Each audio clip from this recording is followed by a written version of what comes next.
Hey everyone, it's Krystal Samuel. I am an English teacher at Westside High School here in Augusta, Georgia. This will be my third year in August. Starting in August, it'll be my third year at Westside High School, and it'll be my seventh year teaching. I used to work at Laney High School, which is in the same county, Richmond County, but had to or decided to make a switch due to some issues that I'll share with you later in my introduction. I have two undergraduate degrees, one in sociology and one in music education with a concentration in voice from what was Augusta State University and is now Augusta University. We've had some issues and some differences on what the name change should be since merging with the Medical College of Georgia, but I think as a community we finally settled on what will be a great name for the university. But yeah, I have two degrees from there and really proud of that. Um, so an overview of my presentation. I gave you some insight to my professional career, and then I will share a memorable, I'm not really sure that it's all that memorable though, a diversity issue that I experienced, particularly at Laney High School, and then my least favorite aspect of engaging in diversity issues.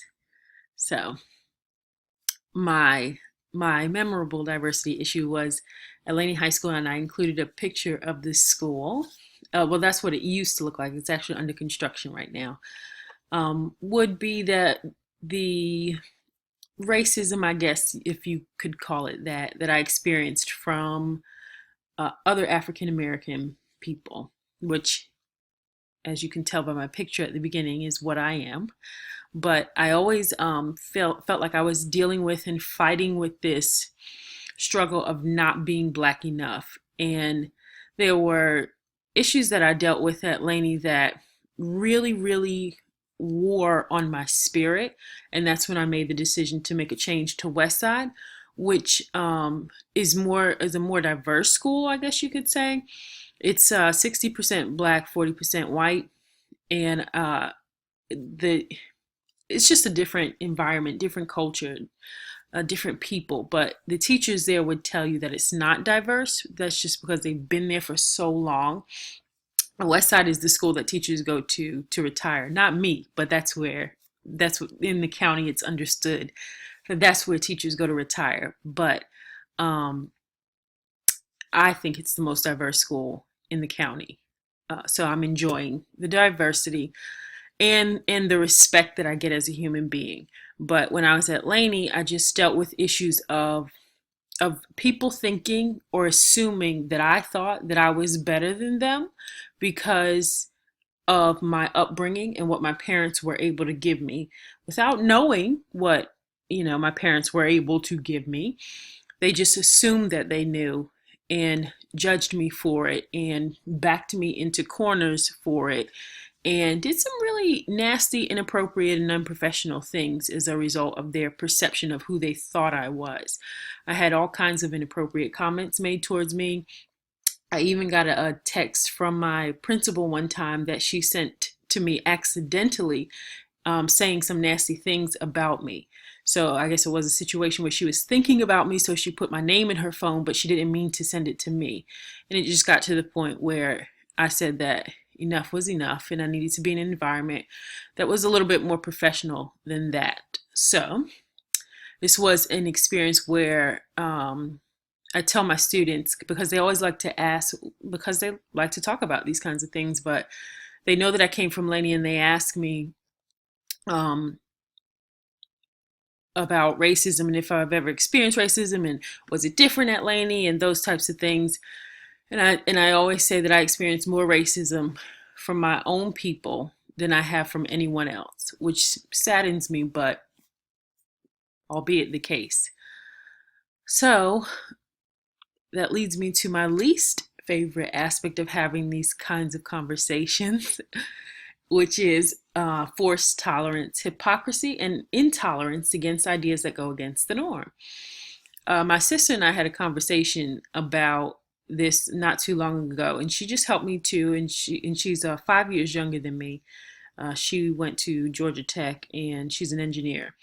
And she thinks a little bit differently from me, but our upbringing is still the same. So our core values are still the same, but she just brought up this idea that has got me thinking about um, what do I really need to be tolerant of, and is it necessary that I'm tolerant of everything that everybody tells me that I should be tolerant of? And also, what is tolerance, and how do we define tolerance? Does that mean being okay with things that go against what we truly believe or what our core values are? And this idea that tolerance needs to be forced on me is something that I'm grappling with. And also hypocrisy. And what I mean by that is how we say we want tolerance, but what we really mean is we want people to agree with us. If you disagree with me, then I'm going to be upset with you, and I'm going to argue with you, and I'm going to dismiss what you say instead of taking in what you say and respecting what you say the same way that I want to be heard.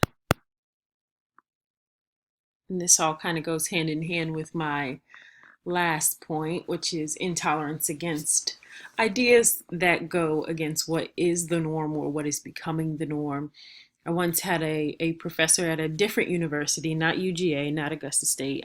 I went to Valdosta State. I started my master's at Valdosta State and wasn't happy with the program, but it's neither here nor there. But anyway, the professor would always make comments against my ideas in my writing, but I would always get good grades on my paper. But she would always make comments about how my thinking was wrong, and how I should think about it this way, and it just frustrated me because they weren't pertinent to the content. They were values that I had, and it was frustrating because I didn't understand how that was appropriate or necessary. Another example would be when I went away to school. I went away to school my first year right out of high school, and I had a friend who was gay, and as soon as he found out that I did not have beliefs that agreed with his or that matched his lifestyle, the friendship was over. I mean, big knockdown, drag out in the middle of the eating hall, and on his part, I was just stunned. I stood there stunned because I didn't understand why a conversation couldn't be had. But now one of my best friends is gay, and I love him, and I love what he's taught me about what tolerance is.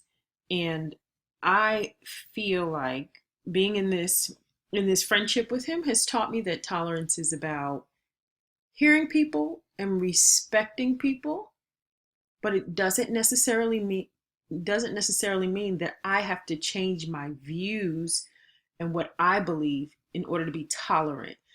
I've had so many conversations with him, and I believe that I've been respectful to him and heard what he's had to say and learned so much about his life and what he's had to go through and his struggle.